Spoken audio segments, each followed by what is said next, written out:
여러분, 조선 역사상 가장 완벽한 군주라는 찬사를 받는 임금이 한 분 계시죠. 바로 성종입니다. 경국대전이라는 법전으로 나라의 기틀을 견고히 다지고 학문의 전당 홍문관을 설치하여 유교적 이상 정치를 꿈꿨던 그의 시대는 과연 진정한 평화로움 그 자체였을까요? 겉으로는 태평성대로 보였던 성종의 치세, 그 화려한 막 뒤편에서는 조선의 미래를 뒤흔들 거대한 경랑이 이미 시작되고 있었답니다. 신하들은 단순한 권력 다툼을 넘어 피 튀기는 전쟁과도 같은 이념 대결을 벌이고 있었으니 말이죠. 이 싸움은 단순히 누가 더 많은 기득권을 차지할 것인가 하는 개인적인 욕망의 충돌이 아니었습니다. 조선이라는 국가가 어떤 방향으로 나아가야 할지 그 근본적인 정체성을 결정할 거대한 이념 전쟁의 서막이었던 겁니다. 우리가 흔히 아는 성종의 치세가 평화롭고 안정적이었다는 인식이 강하지만 이 영상은 그 이면에 숨겨진 조선 500년 정치사의 흐름을 완전히 바꿔놓을 엄청난 갈등의 씨앗이 어떻게 심어지고 있었는지를 생생하게 보여드릴 겁니다. 단순한 역사적 사실의 나열을 넘어 이 시대의 깊은 갈등이 결국 조선의 운명을 어떻게 결정했는지에 대한 궁금증을 함께 풀어나가 볼까요? 어린 나이에 왕위에 오른 성종은 할머니 정희왕 후에 수렴청정이라는 든든한 보호막 아래에서 안정적으로 성장하며 군주의 자질을 키워나갔습니다. 왕실의 지혜로운 어른이 국정을 보살펴 주었으니 어린 왕은 조급함 없이 자신의 이상을 펼칠 수 있었겠죠.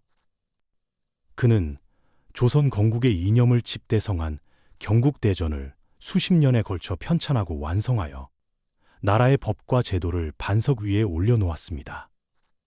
이는 마치 거대한 건축물을 지탱하는 단단한 주춧돌과도 같았죠. 또한 학문 연구와 왕의 정치적 자문 역할을 담당하는 홍문관을 설치하여 학자들의 기계를 드높이고 유교적 이상 정치를 구현하고자 했습니다.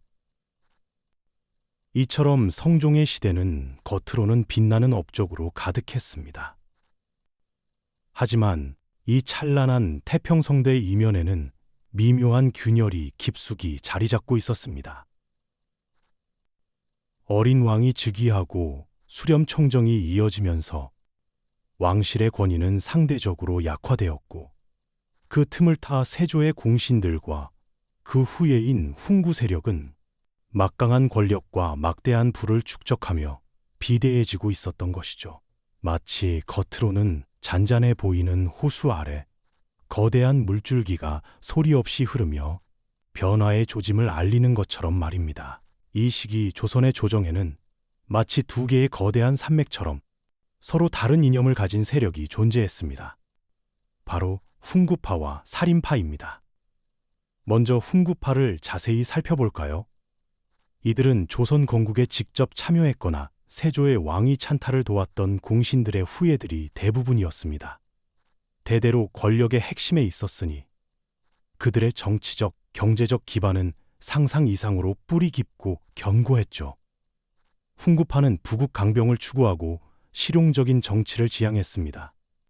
국가의 안정과 발전을 위해서는 강력한 왕권과 자신들과 같은 기득권 세력의 역할이 중요하다고 믿었던 겁니다.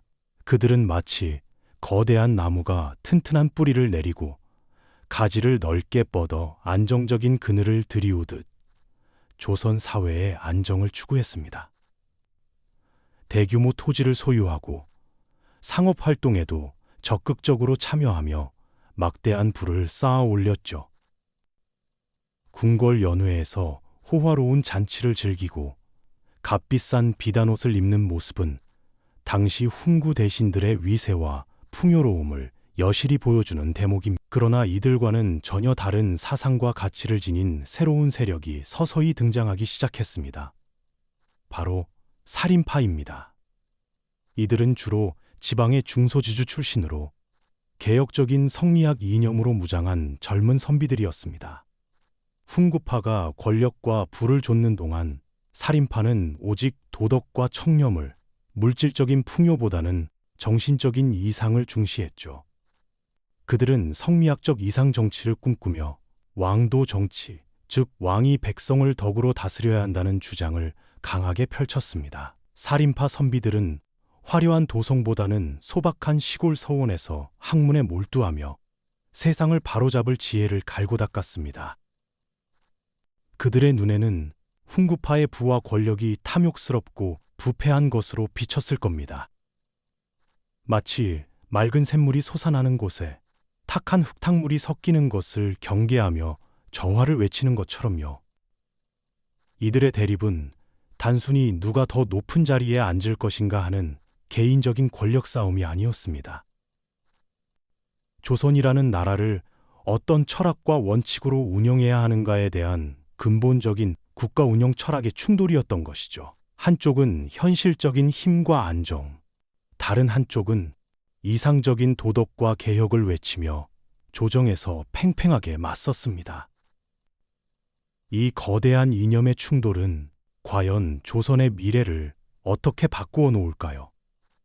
이제 성종은 이 두 세력 사이에서 복잡하고도 위태로운 줄타기를 시작하게 됩니다. 성종은 이제 두 이념 사이에서 위태로운 균형을 잡는 어려운 과제를 안게 되었죠. 조선의 기틀을 다지고자 했던 그의 노력은 오히려 조정의 거대한 이념 대결의 씨앗을 뿌린 격이 되고 말았습니다. 시간이 흐를수록 이 갈등의 골은 더욱 깊어져만 갔습니다. 특히 성종의 치세 말기에는 훈구 세력과 살인 세력 간의 대립이 한층 더 노골적이고 첨예하게 표출되기 시작했죠. 당시 훈구 세력의 핵심 인물이었던 윤필상이나 이극동관 같은 이들은 기존의 권력을 수호하며 현실적인 안정과 부국 강병을 강조했습니다. 이들은 건국 초부터 쌓아올린 조선의 시스템과 자신들이 이룩한 공적을 바탕으로 나라를 운영해야 한다고 주장했죠. 반면 김종직과 김갱필을 필두로 한 신진사림들은 이상적인 유교 정치, 즉 도덕과 의리를 바탕으로 한 새로운 개혁을 부르짖었습니다. 이들은 훈구 세력의 권력 독점과 부패를 비판하며 왕도 정치를 실현하기 위한 과감한 변화를 요구했습니다. 이들의 다툼은 단순히 조정 대신들 간의 개인적인 감정 싸움이나 권력 싸움에 그치지 않았습니다. 이는 조선이라는 국가의 관료 체제 전반에 걸쳐 심각한 파장을 불러왔습니다. 인재 등용의 문제, 정책 결정의 방향, 심지어 지방 통치와 교육 시스템에 이르기까지 모든 분야에서 훈구와 사림의 이념이 충돌했죠. 훈구 세력은 자신들의 기득권을 지키기 위해 사림의 진출을 견제했고, 사림은 훈구의 부패를 지적하며 끊임없이 개혁을 요구했습니다. 이러한 갈등은 조선 사회 전체에 불안정한 기운을 들이우기 시작했습니다. 마치 겉으로는 고요해 보이는 호수 밑에서 거대한 물줄기가 소용돌이 치는 것과 같았다고 할까요? 이러한 조정의 대립은 백성들에게도 불안감을 안겨주었습니다. 조정의 권력 다툼이 심화될수록 정책의 일관성은 흔들리고 민생은 뒷전으로 밀릴 수 있다는 우려가 커졌으니까요. 사림 세력이 조정에서 밀려나거나 지방으로 유배되는 암시적인 사건들이 발생하면서 다가올 비극에 대한 불길한 예감은 더욱 짙어졌습니다. 이는 훗날 연산군 시기에 벌어질 피비린내 나는 사화의 배경이 되었음을 짐작하게 하는 중요한 단서가 되었습니다.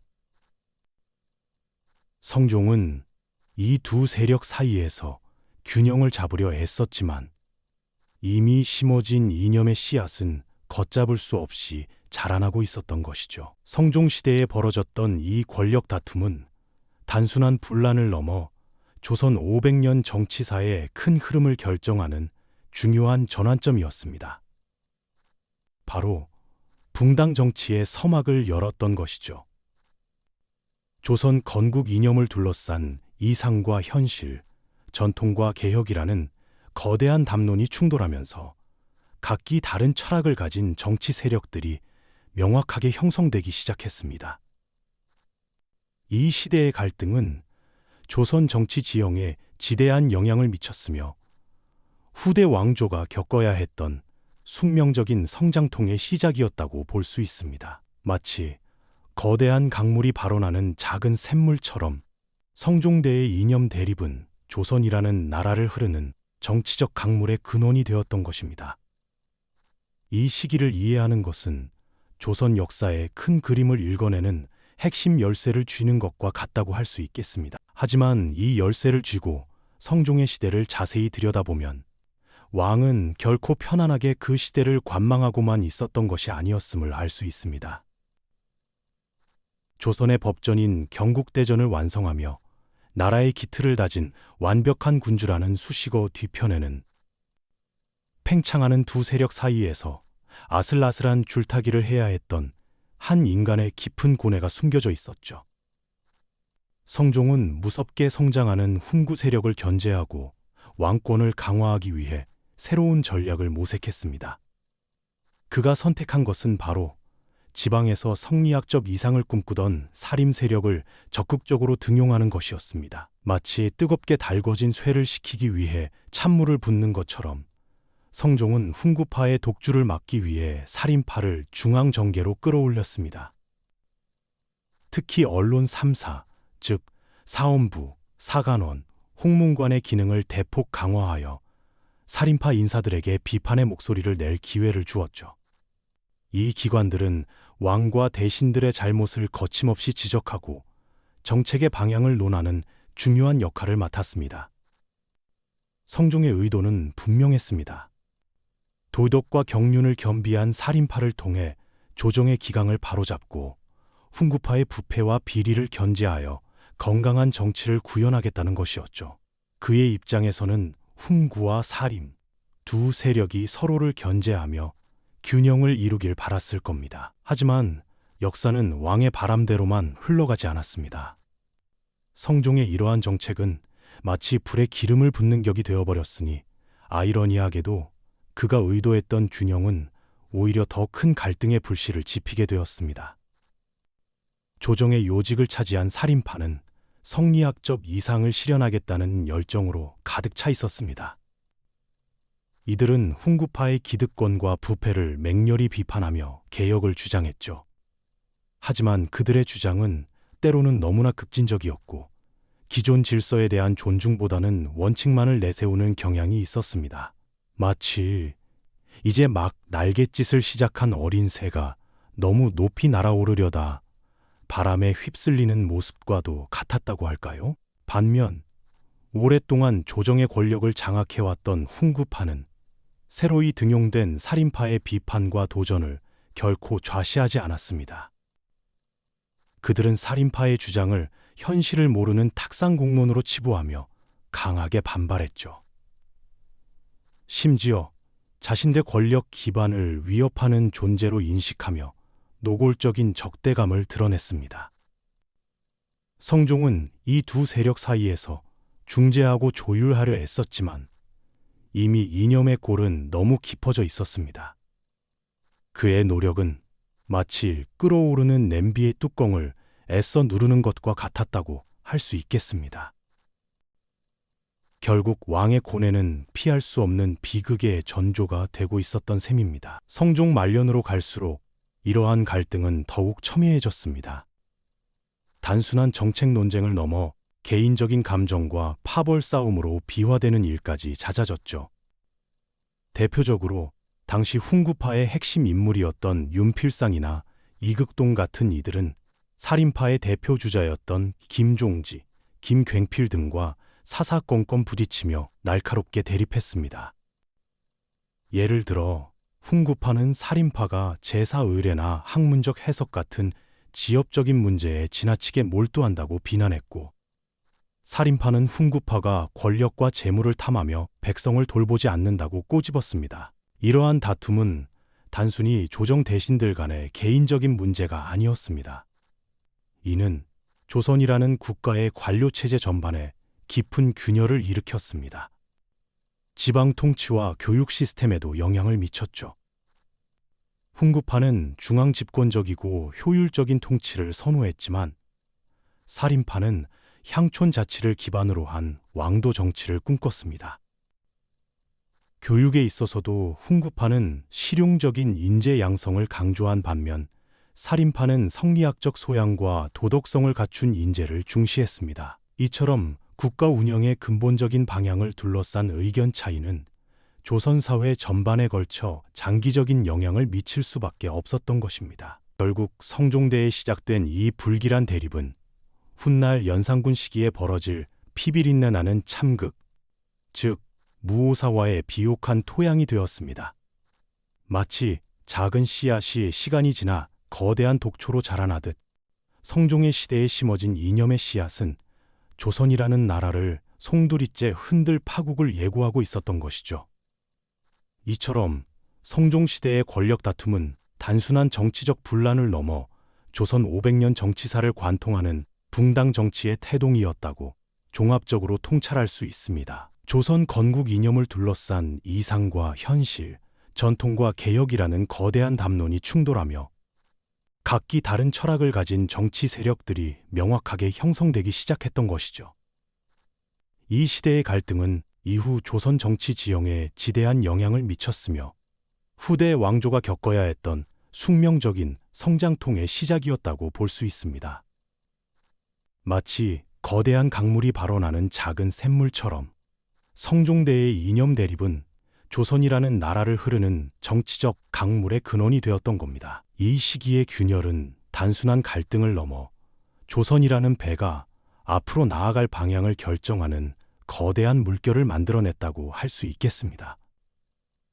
이 모든 과정이 훗날 조선을 뒤흔들 피바람의 전조였음을 알게 되면 우리는 역사의 아이러니 앞에서 숙연해질 수밖에 없을 것입니다. 결국 성종시대에 싹튼 이 권력 다툼은 단순히 몇몇 인물들의 이해관계가 얽힌 분란이 아니었죠. 이것은 훗날 조선 500년 역사를 관통하게 될 거대한 정치적 흐름, 즉 붕당 정치의 씨앗이 심어지는 순간이었다고 깊이 통찰할 수 있습니다. 조선이라는 새로운 나라가 건국 이념을 둘러싼 이상과 현실, 전통과 개혁이라는 거대한 담론 속에서 끊임없이 고뇌하며 각기 다른 철학을 가진 정치 세력들이 명확하게 그 존재를 드러내기 시작했던 것이죠. 이 시대의 갈등은 이후 조선의 정치 지형에 지대한 영향을 미쳤으며 후대 왕조가 겪어야 했던 숙명적인 성장통의 시작이었다고 볼 수 있습니다. 마치 거대한 강물이 발원하는 작은 샘물처럼 성종대의 이념 대립은 조선이라는 나라를 흐르는 정치적 강물의 근원이 되었던 겁니다. 이 시기의 균열은 단순한 갈등을 넘어 조선이라는 배가 앞으로 나아갈 방향을 결정하는 거대한 물결을 만들어냈다고 할 수 있겠습니다. 겉으로는 태평성대로 보였던 성종의 시대, 그 완벽한 장막 뒤편에서 서서히 벌어진 균열은 우리에게 깊은 충격을 안겨줍니다.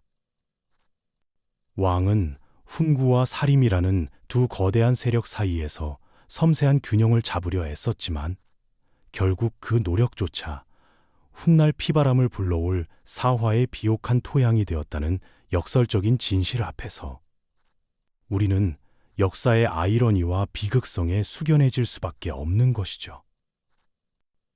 성종의 시대에 벌어진 이 권력 다툼은 단순히 특정 인물들의 이권 싸움이 아니었습니다. 이는 조선이라는 국가가 어떤 방향으로 나아가야 하는가에 대한 근본적인 질문이자 이상과 현실, 전통과 개혁이라는 상반된 가치 사이에서 끊임없이 고뇌했던 조선 정치의 숙명적인 시작이었다고 감히 말씀드릴 수 있겠습니다. 성종 시대의 정치적 갈등은 비단 과거의 이야기에만 머무르지 않습니다. 오늘날 우리가 겪고 있는 이념의 대립, 세대 간의 갈등, 그리고 복잡한 사회 속에서 리더가 어떤 역할을 해야 하는지에 대한 깊은 통찰과 질문을 던져주고 있죠. 순수하게 이상을 추구하는 열정이 때로는 현실과 부딪혀 의도치 않은 비극을 낳기도 하고 그 속에서 균형을 잡으려는 노력이 또 다른 갈등의 불씨가 될 수 있다는 것을 역사는 조용히 일러주는 듯합니다. 완벽해 보였던 시대의 이면에 숨겨진 인간의 욕망과 이념의 충돌이 역사를 어떻게 만들어가는지, 그리고 그 역사가 오늘날 우리에게 어떤 메시지를 던지는지 깊이 숙고하게 만드는 여운을 남기죠. 성종대에 시작된 이 갈등의 불씨는 과연 어떤 파국을 맞이하게 될까요? 다음 편에서는 그 불씨가 활활 타올라 조선을 피로 물들인 상화의 시대를 집중 조명할 예정입니다. 이 영상이 도움이 되셨다면 좋아요와 구독 부탁드립니다. 여러분의 응원이 제게 큰 힘이 됩니다. 다음 영상에서도 더 유용한 정보를 공유하겠습니다. 감사합니다.